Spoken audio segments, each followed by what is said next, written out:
bentangkan tentang etika Asia berceraskan agama yang mempengaruhi kehidupan sosial dan budaya masyarakat Malaysia pada masa kini. Sebelum kami pergi lebih mendalam kepada topik kami pada hari ini, eloklah saya beri sedikit pengenalan tentang konsep etika.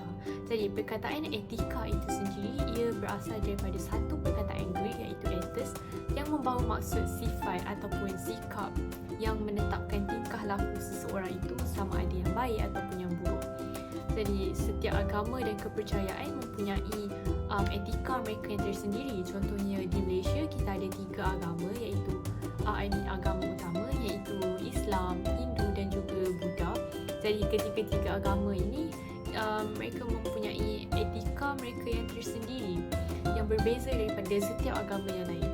Dan walaupun begitu, semua etika-etika ini berteraskan elemen yang sama sahaja. Ia tidak lari daripada 5 perkara ini iaitu yang pertama sekali adalah keluarga dan diri mereka sendiri, yang kedua alam sekitar, yang ketiga perniagaan dan kepenggunaan, dan kemudian hubungan interpersonal dan sosial, dan yang terakhir sekali adalah sains dan kesihatan.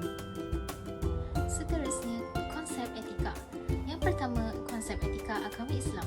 Islam mempunyai kerangka etika tersendiri yang berbasikkan konsep akhlak. Istilah akhlak berasal dari bahasa Arab dan berasal dari perkataan khuluq yang merujuk pada fitrah, tabiat dan tingkah laku seseorang individu. Kod etika Islam ini boleh disifatkan secara ringkas sebagai merangkumi kepribadian, tingkah laku dan tabiat manusia. Islam adalah cara hidup unggul yang berpandukan Al-Quran dan Sunnah yang memberikan kefahaman yang jelas tentang akhlak yang berbeza dengan agama lain kerana ia tidak semata-mata bergantung kepada akal, sebaliknya dipengaruhi oleh wahyu dan tindakan Nabi. Allah Subhanahu Wa Taala juga telah menyatakan dalam Al-Quran bahawa Nabi Muhammad SAW merupakan contoh perilaku etika bagi umat manusia. Kebenaran ini telah termaktub dalam surah Al-Ahzab ayat 21. Yang kedua, konsep etika agama Buddha. Dalam kepercayaan Buddha, etika diliputi oleh istilah sila yang berasal dari bahasa Sanskrit dan dikaitkan dengan beberapa makna termasuk tabiat, tingkah laku yang melibatkan perbuatan baik melalui pemikiran, ucapan dan tindakan yang tidak mendatangkan kemudaratan kepada diri sendiri atau orang lain. Pada dasarnya, sila adalah aspek mulia dan penting dalam sistem kepercayaan Buddha yang menggalakkan tingkah laku beretika dan kecemerlangan moral. Peraturan ini termasuk menahan diri daripada perkara yang negatif dan mengekalkan perspektif yang betul tentang kehidupan. Dengan mematuhi prinsip-prinsip ini, penganut Buddha boleh memupuk budi pekerti yang murni dan mulia yang selaras dengan kepercayaan rohani mereka. Seterusnya, kod etika agama Hindu. Kod etika agama Hindu memberi penekanan kepada nilai-nilai murni seperti integriti dan kesedaran rohani. Selain itu, agama Hindu meletakkan kepentingan yang besar dalam menegakkan nilai moral walaupun ianya bukan agama samawi. Pengikut kepercayaan ini digalakkan untuk menahan nafsu, mengawal emosi mereka, menjauhi kekejaman dan mematuhi ajaran kitab Veda. Ajaran Hindu menekankan kehidupan yang lebih baik daripada kehidupan berikutnya. Semua individu wajib untuk menahan diri dari menyebabkan kerusakan pada makhluk hidup sama ada haiwan atau manusia. Dengan mempraktikkan nilai-nilai murni yang baik, seseorang dapat naik ke tingkat pencerahan spiritual yang melampaui siklus kelahiran dan kematian. Sebaliknya, jika gagal mematuhi nilai-nilai murni ini, ia menghasilkan kelahiran kembali yang lebih rendah. Oleh itu, agama Hindu menawarkan gaya hidup yang menarik untuk menjalani kehidupan yang mulia dan memuaskan. Seterusnya, saya Nur Aliyah binti Hisham dan mari kita beralih kepada nilai dan budaya bagi setiap agama. Jadi, apa sebenarnya definisi nilai dan budaya? Istilah nilai dan budaya merujuk kepada himpunan kepercayaan, prinsip, norma dan adat yang dikaitkan dengan agama tertentu. Seperti mana kita ketahui, nilai dan budaya agama berbeza di kalangan puak dan individu agama. Bukan itu sahaja, nilai agama dan amalan budaya tertentu akan mengalami pengubahsuaian sebagai tindak balas kepada keadaan sosial dan konteks sejarah yang berkembang. Namun begitu, nilai dan budaya agama terus menjadi aspek paling penting dalam menegakkan identiti, kerohanian dan juga adat resam agama bagi banyak individu di seluruh dunia. Kita juga tahu bahawa nilai, budaya dan etika agama saling terkait dan memiliki pengaruh yang kuat antara satu sama lain. Ini kerana nilai-nilai yang terkandung dalam suatu agama seringkali membentuk dasar dari prinsip-prinsip etika yang dipegang oleh penganut agama tersebut. Jadi, selepas ini, kita akan bincangkan nilai dan budaya antara 3 agama iaitu agama Islam, Buddha dan Hindu. Seperti mana yang diperkatakan, nilai dan budaya merupakan himpunan kepercayaan, prinsip, norma dan adat. Jadi, mari kita lihat nilai dan budaya agama yang pertama iaitu agama Islam. Islam merupakan agama yang universal dan umatnya merupakan individu yang mempunyai ketakwaan yang mendalam terhadap akidahnya, sama ada dalam konteks ibadah ataupun kehidupan seharian. Selain itu, kerangka Islam juga menjelaskan hubungan antara 3 dimensi asas Islam iaitu akidah, syariah dan akhlak, di mana umat Islam diwajibkan untuk berpegang kepada 6 rukun iman dan mengamalkan 5 rukun Islam yang berfungsi sebagai pegangan asas ibadah kepada Allah yang Maha Satu. Selain itu, agama Islam juga menekankan kepentingan pelbagai adab serta etika dalam kehidupan. Contoh terdekat adalah nilai-nilai murni dan sifat mahmudah yang dapat dia perolehi daripada Rasulullah SAW seperti amanah, hormat menghormati, bercakap jujur dan lain-lain lagi. Seterusnya, budaya agama Buddha adalah berdasarkan apa yang dianggap oleh penganut Buddha sebagai pandangan Buddha atau perkara lain seperti bodhisattva. Terdapat beberapa konsep yang perlu difahamkan tentang nilai dan budaya agama Buddha. Pertama sekali, 5 perintah atau rukun atau juga dikenali sebagai The Five Precepts. Ianya berfungsi sebagai kompas moral oleh penganut Buddha. Seterusnya, 4 kebenaran mulia di mana ianya berkait rapat dengan konsep terakhir iaitu Jalan 8 Lapis Mulia yang merupakan satu set garis panduan etika yang menggabungkan komitmen daripada menahan diri daripada kekerasan dan juga kebebasan daripada bahaya demi mengekalkan keharmonian. Akhir sekali, nilai dan budaya agama Hindu. Karma. Karma merupakan kepercayaan bahawa setiap tindakan mempunyai akibat dan memanifestasikan hasil yang baik dalam kehidupan. Secara literasi, ia bermaksud karma yang baik akan diberikan pahala, sekaligus karma yang buruk akan mendapat dosa dan akan menjelma dalam bentuk binatang. Seterusnya, Dharma pula merujuk kepada ajaran, prinsip, akhlak, budi pekerti, etika, norma yang melahirkan individu untuk menjadi insan yang berhemah. Selain itu, ahimsa yang berasal dari perkataan yang bermaksud tidak, manakala himsa boleh bermaksud membunuh atau mencederakan. Dengan itu, ahimsa dapat didefinisikan sebagai sifat menahan diri terhadap kekerasan yang menyebabkan kesakitan dan penderitaan terhadap makhluk hidup sama ada manusia ataupun haiwan. Dan akhir sekali, nilai seva yang menunjukkan empati dan belas kasihan terhadap orang lain. Saya akan meneruskan dengan kesan-kesan etika Asia berteraskan agama yang mempengaruhi kehidupan sosial dan budaya masyarakat Malaysia masa kini. Yang pertama adalah dapat membentuk kepribadian diri yang baik. Peradaban yang baik yang berteraskan agama akan menjadi peradaban yang gemilang, manakala peradaban yang tidak baik akan menjadi peradaban yang terbelakang. Rakyat Malaysia dikenali sebagai masyarakat yang bersopan santun dan murah dengan senyuman.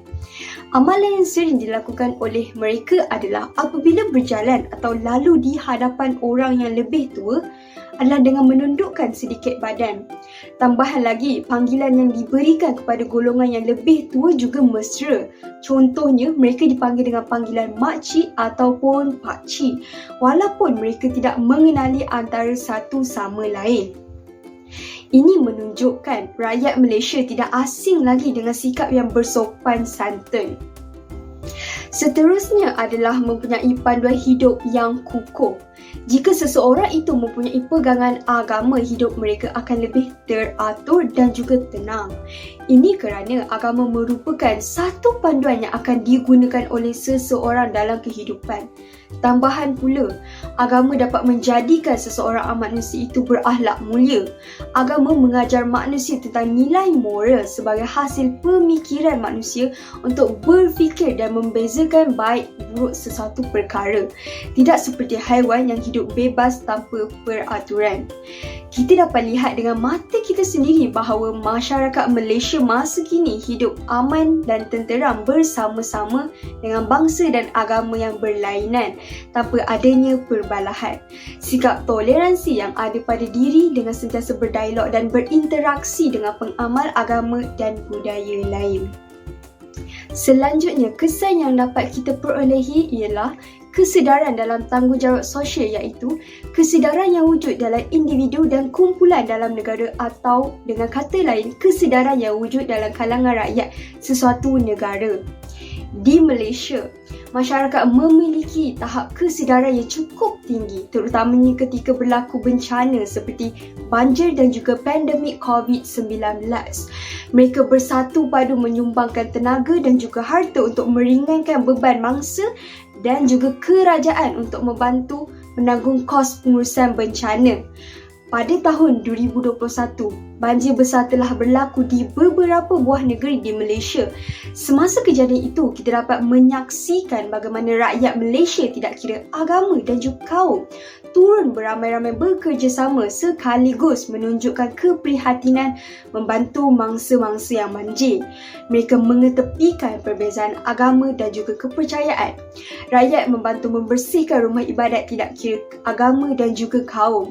Mereka yang bukan beragama Islam membantu membersihkan masjid.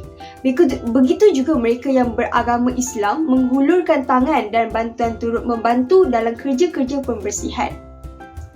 Ramai juga dengan segera turun pada menyertai usaha menyelamat mangsa yang terperangkap dalam banjir. Assalamualaikum warahmatullahi wabarakatuh. Nama saya Fatimah Sofia binti Jaluddin. Saya akan meneruskan pembincangan dengan membentangkan tentang cabaran yang dihadapi oleh setiap individu dan masyarakat dalam menerapkan etika Asia yang berteraskan agama yang mempengaruhi budaya sosial masyarakat Malaysia kini. Cabaran pertama adalah kemajuan teknologi yang menyebabkan etika negatif dan tidak bermoral telah tersebar di kalangan generasi muda. Seperti yang kita tahu, platform media sosial seperti TikTok, Instagram, Twitter telah disalahgunakan dengan penyebaran berita palsu dan video-video yang tidak beradab dari pengaruh luar. Hal ini menyebabkan generasi muda terikut dengan trend-trend terkini kerana mereka ingin menjadi terkenal atau ingin disukai ramai. Cabaran yang kedua ialah ibu bapa dan masyarakat yang tidak prihatin terhadap etika anak-anak. Hal ini kerana ibu bapa sering berfikir bahawa mereka akan belajar di sekolah ataupun masyarakat sekeliling akan menunjukkan nilai-nilai tersebut. Tetapi tidak. Seharusnya perkara ini diajar sewaktu usia kecil. Ibu bapa seharusnya menerapkan nilai-nilai murni, etika yang bermoral dan didikan agama sewaktu kecil supaya mereka lebih senang diajar dan mempengaruhi rakan sebaya dengan perkara-perkara yang positif. Cabaran yang ketiga atau yang terakhir iaitu masyarakat yang mementingkan kebenaran. Sebagai contoh, ibu bapa yang mementingkan status, wang, pekerjaan dan menaikkan taraf hidup. Hal ini menyebabkan anak-anak terbiar dan terpaksa dijaga oleh pengasuh. Mereka akan diajar oleh pengasuh tidak kira negatif atau positif. Jika perkara itu negatif, mereka akan praktiskan benda itu sehingga besar dan menyebabkan rakan sebaya terpengaruh, masyarakat sekeliling terpengaruh dan etika-etika negatif dan tidak bermoral semakin berluasa. Mari kita lihat cara mengatasi cabaran. Yang pertama, peranan kerajaan menerapkan etika penggunaan media sosial. Sekarang kita dapat lihat bahawa masyarakat kini dengan teknologi tak dapat dipisahkan dan merevolusikan cara manusia berinteraksi antara satu sama lain. Jadi, penggunaan beretika media sosial adalah sangat kritikal.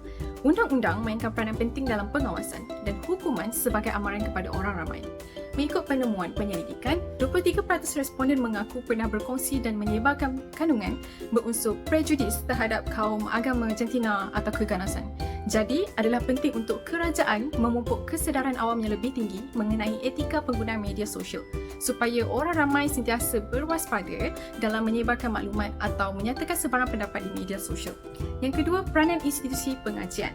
Pengajaran dan pembelajaran yang berkualiti mestilah libatkan modul etika dan peradaban. Contohnya, Malaysia boleh mengaplikasikan konsep pendidikan Jepun yang mengamalkan pengajaran dan pembelajaran etika sejak di sekolah rendah. Ini selari dengan pepatah Melayu, melentur bulu biarlah dari rebungnya. Tambahan pula, Malaysia adalah negara berbilang kaum dan budaya hidup bersama. Jadi, ia penting untuk minda muda di sekolah dilengkapi dengan kefahaman konsep etika. Kesannya, generasi muda ini mampu mencorakkan semula etika masyarakat kini yang kian terhakis. Generasi belia masa depan juga bukan sahaja berilmu, malah dihiasi dengan akhlak terpuji dalam mendepani cabaran. Ketiga, peranan keluarga. Ibu bapa terutamanya mestilah mengutamakan etika dan adab dalam diri anak-anak.